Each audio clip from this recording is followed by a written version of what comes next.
Messi വരണം. മെസ്സിയെ കൊണ്ടുവരണം എന്ന് പറ. മെസ്സിയെ കൊണ്ടുവരണം. കൊണ്ടുവരണം അല്ലേ? ശരി. ആ മെസ്സി കേരളത്തിൽ വരുന്നെന്ന് പറഞ്ഞില്ല, അത്രയും ടീം അപ്പോൾ വരാത്തവൻ്റെ ചെറിയ വിഷമമുണ്ട്. കേരളത്തിലും പ്രത്യേകിച്ച് കോഴിക്കോട് ഉൾപ്പെടെയുള്ള മേഖലയിലെ ജനങ്ങൾ ഫുട്ബോൾ ഭ്രാന്തന്മാരാണ്.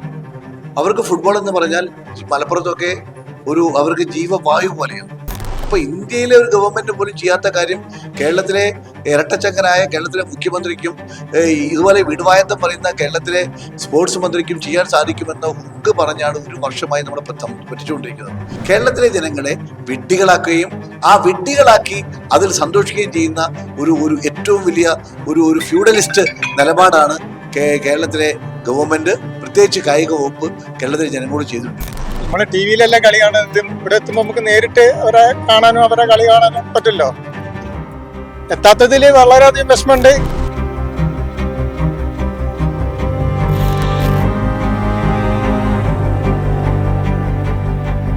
നമസ്കാരം. ലയണൽ മെസ്സി ഉൾപ്പെടുന്ന അർജന്റീനൻ ഫുട്ബോൾ ടീം കേരളത്തിലേക്ക് വരുന്നു എന്ന വാർത്തയെ കേരളത്തിലെ കായിക പ്രേമികൾ രണ്ട് കൈയും നീട്ടിയാണ് സ്വീകരിച്ചത്. വലിയ ആവേശവും ആഘോഷവും ഒക്കെ ഇത് കേരളത്തിലെ കായിക പ്രേമികൾക്കിടയിൽ ഉണ്ടാക്കിയിരുന്നു. എന്നാൽ കഴിഞ്ഞ ദിവസം നമുക്ക് കിട്ടുന്ന ഏറ്റവും പുതിയ വിവരം അനുസരിച്ച് അർജന്റീനൻ ഫുട്ബോൾ ടീം കേരളത്തിലേക്ക് എത്തില്ല എന്നുള്ളതാണ് നമുക്ക് മനസ്സിലാക്കാൻ വേണ്ടി സാധിക്കുന്നത്. റിപ്പോർട്ടർ ബ്രോഡ്കാസ്റ്റിംഗ് കമ്പനിയായിരുന്നു ഇതുമായി ബന്ധപ്പെട്ടുള്ള സ്പോൺസർഷിപ്പ് ഉൾപ്പെടെയുള്ള കാര്യങ്ങൾ നടത്താമെന്ന് ഏറ്റിരുന്നത്. എന്നാൽ ഇവർ കൃത്യസമയത്ത് പണം അടയ്ക്കാത്തത് കൊണ്ടാണ് ഇത്തരത്തിൽ അർജന്റീനൻ ടീമിന്റെ കേരളത്തിലേക്കുള്ള വരവ് അനിശ്ചിതത്വത്തിലായത് എന്നാണ് നമുക്ക് മനസ്സിലാക്കാൻ വേണ്ടി സാധിക്കുന്നത്. ഈ ഒരു സാഹചര്യത്തിൽ ഈ ഒരു വാർത്ത അറിഞ്ഞ് കേരളത്തിലെ കായിക പ്രേമികളെല്ലാവരും വലിയ വിഷമത്തിലാണ്. നമുക്ക് കോഴിക്കോട് ഉള്ള ചില കായിക പ്രേമികളുടെ, ചില ഫുട്ബോൾ കളിക്കാരുടെയൊക്കെ നമുക്ക് പ്രതികരണം നമുക്ക് നോക്കാം. കേരളത്തിലെ കായിക മന്ത്രി അബ്ദുറഹിമാൻ വെറും വാചകമടിയുമായി കേരളത്തിലെ ജനങ്ങളെ നിരുത്തരവാദപരമായി സമീപിക്കുകയും ജനങ്ങളെ വഞ്ചിക്കുകയുമാണ് ചെയ്തത്. കേരളത്തിലും പ്രത്യേകിച്ച് കോഴിക്കോട് ഉൾപ്പെടെയുള്ള മേഖലയിലെ ജനങ്ങൾ ഫുട്ബോൾ ഭ്രാന്തന്മാരാണ്. അവർക്ക് ഫുട്ബോൾ എന്ന് പറഞ്ഞാൽ മലപ്പുറത്തൊക്കെ അവർക്ക് ജീവവായു പോലെയാണ്. അങ്ങനെയുള്ള സ്ഥലത്ത് അവരുടെ ആരാധന പുരുഷരായ മെസ്സിയും അർജന്റീന ടീമും ഇന്ത്യയിൽ കേരളത്തിൽ മാത്രം വരുമെന്ന് ആദ്യം വിടുവായത്തം പറഞ്ഞത് കേരളത്തിലെ മുഖ്യമന്ത്രിയാണ്. അദ്ദേഹം അന്ന് ഇതുമായി ബന്ധപ്പെട്ട് ചർച്ച നടത്തിയെന്നും ചർച്ചയുടെ അടിസ്ഥാനത്തിൽ ഖത്തറിൽ നിന്നും ഖത്തർ ടീമും അർജന്റീന ടീമും തമ്മിൽ പ്രദർശന മത്സരം ഉണ്ടാകുമെന്നും അദ്ദേഹം സൂചന നൽകുകയുണ്ടായി.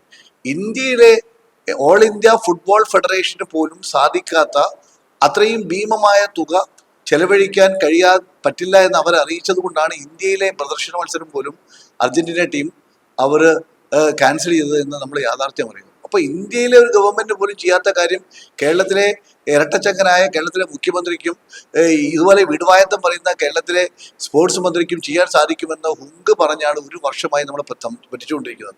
നമുക്കറിയാം 23/6/2023 ഓൾ ഇന്ത്യ ഫുട്ബോൾ ഫെഡറേഷൻ അവരുടെ പരിപാടിക്ക് സ്പോൺസർമാരെയും സാമ്പത്തികവും കണ്ടെത്താൻ കഴിയില്ല എന്നുള്ള അറിയിച്ചിട്ടുള്ളത്. അതിനുശേഷം 18/1/2024 ഖത്തറിൽ അവർക്കൊരു സ്വീകരണം നൽകി. ആ സ്വീകരണവുമായി ബന്ധപ്പെട്ട് ഖത്തറിലെ വെച്ച് ഓൺലൈൻ മീറ്റിംഗ് നടത്തി പ്രഖ്യാപിച്ചതാണ് കേരളത്തിലെ സ്പോർട്സ് വകുപ്പ് മന്ത്രി അബ്ദുറഹിമാൻ. അതിനുശേഷം 6/6/2024 അദ്ദേഹം സ്പെയിനിൽ പോയി. നിങ്ങൾ ആലോചിക്കണം, സ്പെയിനിൽ പോയത് ഈ ഖത്തറിലെ മത്സരത്തിൽ പങ്കെടുത്ത അർജന്റീന ടീമിനെ, അതിൻ്റെ ടീം മാനേജറെയും അതിൻ്റെ സ്പോൺസർമാരുമായി നേരിട്ട് സംസാരിക്കാൻ വേണ്ടി സ്പെയിനിൽ പോയി കേരളത്തിലെ സംസ്ഥാന ഖജനാവിൽ നിന്നും പണം ഉപയോഗിച്ചാണ് അദ്ദേഹത്തിൻ്റെ സംഘവും പോയത്. അവിടെ വെച്ച് അദ്ദേഹം ചർച്ച ചെയ്തു, കൂടിക്കാഴ്ച നടത്തി എന്ന് പറഞ്ഞുകൊണ്ട് നമ്മൾ കേരളത്തിലെ ജനങ്ങളെ പറ്റിച്ചു. അതിനുശേഷം കോഴിക്കോട് വെച്ച് 10/1/2025 കോഴിക്കോട് വിദ്യാർത്ഥികളുമായി മുഖാമുഖത്തിൽ പറഞ്ഞത് ഇത് ഞങ്ങൾക്ക് കേരളത്തിലെ സാധാരണ ഫുട്ബോൾ സ്നേഹിക്കുന്ന ചെറുപ്പക്കാർക്കും മറ്റുള്ളവർക്കുമുള്ള സമ്മാനമാണ് എന്നാണ് പ്രഖ്യാപിച്ചത്. ഇപ്പോൾ 18/3/2025 കേന്ദ്ര അനുമതി ലഭിച്ചു എന്ന് പറഞ്ഞത് ഞങ്ങളാരുമല്ല, കേരളത്തിലെ മുഖ്യമന്ത്രിയും സ്പോർട്സ് വകുപ്പ് മന്ത്രിയാണ്.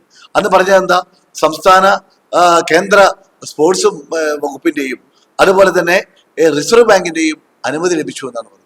അപ്പോൾ റിസർവ് ബാങ്കിന്റെ അനുമതി ലഭിച്ചത് ഇങ്ങനെ ഇല്ലാത്ത കാര്യത്തിൽ ഇപ്പൊ എന്താ പറയുന്നത്? ഞങ്ങളൊന്നുമല്ല, സ്പോൺസർമാർ പണം തന്നില്ല എന്ന്. അപ്പൊ ഇന്ത്യ ഗവൺമെന്റിന് കിട്ടാത്ത സ്പോൺസർമാരെ ഞങ്ങൾക്ക് കിട്ടിയെന്ന് അവകാശപ്പെട്ട് അത് ഏതോ ഒരു സ്പോൺസർമാരെ ഞാൻ ചോദിക്കട്ടെ, വളരെ സുതാര്യമായി നടത്തേണ്ട ഒരു ഇടപാടല്ലേ? സ്പോൺസർമാരെ അങ്ങനെയല്ലേ ക്ഷണിക്കേണ്ടത്? അങ്ങനെ ക്ഷണിച്ചാൽ കേരളത്തിലെ ജനങ്ങൾക്ക് മുമ്പാകെ അല്ലെങ്കിൽ ഇന്ത്യയിലെ ജനങ്ങൾക്ക് മുമ്പാകെ സ്പോൺസർമാരുടെ കമ്പനി വന്ന് അവർക്ക് അവരൊരു ടെൻഡർ പങ്കെടുത്ത് അങ്ങനെയൊക്കെയല്ലേ സ്പോൺസർഷിപ്പിലേക്ക് പോകേണ്ടത്.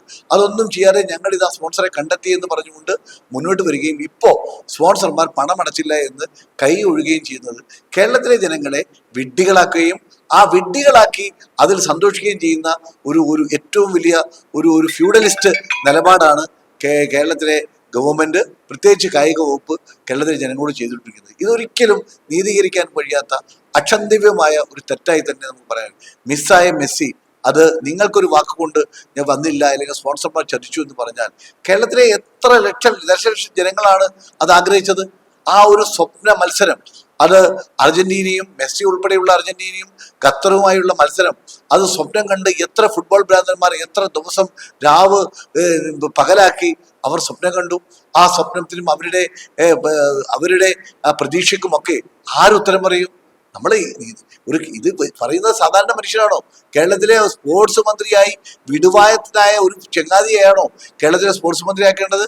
അപ്പം ജയിക്കാൻ വേണ്ടി ഈ ഏതെങ്കിലും ആളുകളെ, ഒരു വിവരവുമില്ലാത്ത ഒരു വിദ്യാഭ്യാസവും ഇല്ലാത്ത ആളുകളെയൊക്കെ കൊണ്ടുവന്ന് അവർ പറയുന്നതെല്ലാം വിളമ്പി കേരളത്തിലെ മുഖ്യമന്ത്രിയും ഇന്ന് ജനങ്ങൾക്ക് മുമ്പിൽ പരിഹാസ്യ പാത്രമായി മാറിയിരിക്കുകയാണ്. ഇത് LDFന്റെ മുഖ്യമന്ത്രിയാണ്. നേരത്തെയുള്ള കായിക മന്ത്രി നിങ്ങൾക്കറിയാം, മുഹമ്മദ് അലി എന്ന് പറഞ്ഞ ഒരാൾ ഒരു കായിക താരം മരിച്ചപ്പോൾ അയാളെ കുറിച്ച് എന്തെല്ലാമാണ് പറഞ്ഞത്. അപ്പോൾ നമ്മൾ ആലോചിക്കേണ്ടത് ഒരു കായിക താരം ആരെന്നോ ഒരു കായിക വെന്യൂ ഏതാണെന്നോ ഒന്നും അറിയാത്ത ആളുകളെ പിടിച്ച് ആട്ടുന്നവരെ പിടിച്ച് ആക്കിയതുപോലെ ഇന്ന് ഈ സ്പോർട്സ് രംഗം കുത്തഴിഞ്ഞ അവസ്ഥയാണ്. കേരളത്തിലെ എല്ലാ വകുപ്പ് മന്ത്രിയുടെയും സ്ഥിതി ഇതാണ്. വകുപ്പിലെ കാര്യങ്ങൾ അറിയാത്ത, ഒന്നും അറിയാത്ത കുറെ മന്ദബുദ്ധികളെയും വിഷയമറിയാത്ത, വിഷയത്തെക്കുറിച്ച് പഠിക്കാത്ത കുറെ ആളുകളെയും വെച്ചുകൊണ്ട് മുന്നോട്ട് പോകുന്ന ഒരു സ്ഥിതിവിശേഷമാണ് കേരളത്തിൽ ഉണ്ടായിരിക്കുന്നത്. ഇത് ഒരിക്കലും നമുക്ക് അംഗീകരിക്കാൻ കഴിയില്ല. ഇത് കേരളത്തിലെ ജനങ്ങളോടുള്ള ഒരു ഏറ്റവും നെറികെട്ട നടപടിയാണ്. ഈ നടപടിക്ക് കേരളത്തിലെ സ്പോർട്സ് മന്ത്രിയും കേരളത്തിലെ മുഖ്യമന്ത്രിയും LDF സർക്കാരും ഉത്തരം പറയേണ്ടി തന്നെ വരും, പറയിപ്പിക്കുക തന്നെ ചെയ്യും. സാർ വർഷങ്ങളായിട്ട് ഫുട്ബോൾ കോച്ചിങ് രംഗത്ത് പ്രവർത്തിക്കുന്ന ഒരാളാണ്. ഇപ്പൊ അർജന്റീനൻ ടീം കേരളത്തിലേക്ക് വരുമെന്ന് പറഞ്ഞിരുന്നു, ഇപ്പോൾ വരുന്നില്ല എന്നാണ് മനസ്സിലാക്കുന്നത്. ഈ ഒരു സാഹചര്യത്തിൽ എന്താ പറയാനുള്ളത്? അർജന്റീനൻ ടീം കേരളത്തിലേക്ക് വരുന്നു എന്ന് പറഞ്ഞപ്പോൾ ഒരുപാട് സന്തോഷം ഉണ്ടായിരുന്നു. അത് കേരളത്തിലേക്ക്, ഇന്ത്യയിലേക്ക് അർജന്റീന പോലുള്ളൊരു ഫുട്ബോൾ ടീം, എസ്പെഷ്യലി മെസ്സി നയിക്കുന്ന ആ ടീം വരിക എന്നുള്ളത് നല്ലൊരു ഫുട്ബോളിനെ സംബന്ധിച്ചിടത്തോളം ഇവിടുത്തെ ഫുട്ബോൾ പ്രേമികൾക്കും കളിക്കാർക്കും എല്ലാം നല്ലൊരു കാര്യമായിരുന്നു. പക്ഷേ അത് നിർഭാഗ്യവശാൽ ഇപ്പോൾ അത് ക്യാൻസലായെന്ന് കേൾക്കുന്നുണ്ട്. ഒരു വളരെ ദുഃഖകരമായ വാർത്ത തന്നെയാണ്. കാരണം മെസ്സി കേരളത്തിലൊക്കെ അങ്ങനത്തെ രാജ്യങ്ങളിലുള്ള കളിക്കാരും ഒക്കെ വരുന്നത് കേരള ഫുട്ബോളിനും അതോടൊപ്പം ഇന്ത്യൻ ഫുട്ബോളിനും ഒരുപാട് നല്ല ഗുണകരമായ കാര്യങ്ങളായിരിക്കും ഉണ്ടാവുക എന്നാണ് നമ്മുടെ എക്സ്പെക്ടേഷൻ. അപ്പോൾ ഇത് ഗതകരമായി പോയി എന്നാണ് പറയാനുള്ളത്. റിപ്പോർട്ടർ ചാനലാണ് അതിന്റെ ഒരു സ്പോൺസർ ആയിട്ടുണ്ടായിരുന്നത്. അവർ പണം കൊടുക്കാത്തതുകൊണ്ടാണ് വരാത്തതെന്നാണ് പറയുന്നത്. അത് എന്താണ് അതിൻ്റെ കൂടുതൽ റീസൺ നമുക്ക് അതിനെപ്പറ്റി കൂടുതൽ നമുക്ക് പറയാൻ ആളല്ല. പക്ഷേ എന്നിരുന്നാലും ഏതാണോ അവിടെ എന്താണോ സംഭവിച്ചിട്ടുള്ളത് അതിൻ്റെ ആ കാരണങ്ങളൊക്കെ നമുക്ക് തരണം ചെയ്തിട്ട് മെസ്സി നയിക്കുന്ന അർജന്റീന പോലുള്ള രാജ്യങ്ങൾ ഇന്ത്യയിൽ പ്രദർശന മത്സരങ്ങൾക്കും ഇന്ത്യയിൽ വിസിറ്റ് ചെയ്യണം തന്നെയാണ് നമ്മളെ ആഗ്രഹം. നമ്മുടെ രാജ്യത്തിന്റെ ഒരു കായിക മേഖലയുടെ വളർച്ചയ്ക്ക് അത് വലിയ രീതിയിൽ ഗുണകരമാണ്. തീർച്ചയായിട്ടും ഇത് നമ്മുടെ ബഹുമാനപ്പെട്ട കായിക വകുപ്പ് മന്ത്രി വളരെ മുൻകൈ എടുത്തുകൊണ്ടാണ് ഈ ഒരു അർജന്റീന രാജ്യം ഇന്ത്യയിലേക്ക് വരുന്നതിനെ കുറിച്ചും വരാനുള്ള സംവിധാനങ്ങൾ ചെയ്തതുകൊണ്ടാണ് തോന്നുന്നത്. പക്ഷേ തികച്ചും നിർഭാഗ്യകരമായി പോയി. കാരണം അത് ഏത് വിധേനയാണെങ്കിലും അതിൻ്റെ കാരണങ്ങൾ, അതിൻ്റെ സൊല്യൂഷൻ കണ്ടെത്തി അർജന്റീന പോലുള്ള ടീമുകളെ ഇന്ത്യയിലേക്ക് എത്തിക്കണം എന്നാണ് പറയാനുള്ളത്. അതെ, നമുക്ക് അർജന്റീന, ബ്രസീല്, മറ്റുള്ള ടീമുകളൊക്കെ വിദേശ രാജ്യങ്ങളിലുള്ള ടീമുകൾ ഇവിടെ എത്തിയിട്ടില്ലെങ്കിൽ നമുക്ക് വിഷമം തന്നെയാണ്. നമ്മൾ TV-യിലല്ലേ കളി കാണുന്നത്. ഇവിടെ എത്തുമ്പോൾ നമുക്ക് നേരിട്ട് അവരെ കാണാനും അവരെ കളി കാണാനും പറ്റില്ലോ. എത്താത്തതിൽ വളരെയധികം വിഷമമുണ്ട്. എല്ലാ ഫുട്ബോൾ പ്രേമികൾക്കും വിഷമമുണ്ടാവും. മെസ്സി ഭയങ്കര ഇഷ്ടമാണ്. തീർച്ചയായിട്ടും എല്ലാവരും മെസ്സിന്റെ ഫാനാണ്. നാളെ വരും, ഇനി ഭാവിയിൽ എപ്പോഴെങ്കിലും വരും തീർച്ചയായും പ്രതീക്ഷിക്കുന്നു. ഓക്കെ മോനെ, ഇപ്പം അർജന്റീനയും മെസ്സി ഒന്നും കേരളത്തിലേക്ക് വരുന്നില്ല എന്നാണ്. വരുന്നില്ല. എന്താ മോന്റെ അതിലൊരു സങ്കടം ഉണ്ടോ? ചെറിയ സങ്കടമുണ്ട്. എന്താ കാരണം? മെസ്സിനെ കാണാൻ വേണ്ടി മെസ്സി കേരളത്തിൽ വരുന്നെന്ന് പറഞ്ഞില്ല അത്രയും ടീം. അപ്പോൾ വരാത്തതുകൊണ്ട് ചെറിയ വിഷമമുണ്ട്. മെസ്സി വരണം എന്നാണ് ആഗ്രഹിക്കുന്നത്. മെസ്സി അർജന്റീനയൊക്കെ വരണം. പറഞ്ഞ നൈനിക ഫുട്ബോളൊക്കെ കളിക്കുന്ന ആളാണല്ലേ? ഉം. ഏതാ രാജ്യത്തിന്റെ ഫാനാണ്? അർജന്റീന. അർജന്റീനയുടെ ഫാനാണ്. ലയണൽ മെസ്സി ഇഷ്ടമാണോ? ആ. മെസ്സി ഇങ്ങോട്ട് വരുന്നുണ്ടെന്ന് കേട്ടിരുന്നോ? ഓ. വലിയ ആവേശം ഉണ്ടായിരുന്നു. ഓ. ഇപ്പൊ മെസ്സി ഇപ്പൊ വരുന്നില്ല എന്നാ പറഞ്ഞു. വിഷമമുണ്ടോ?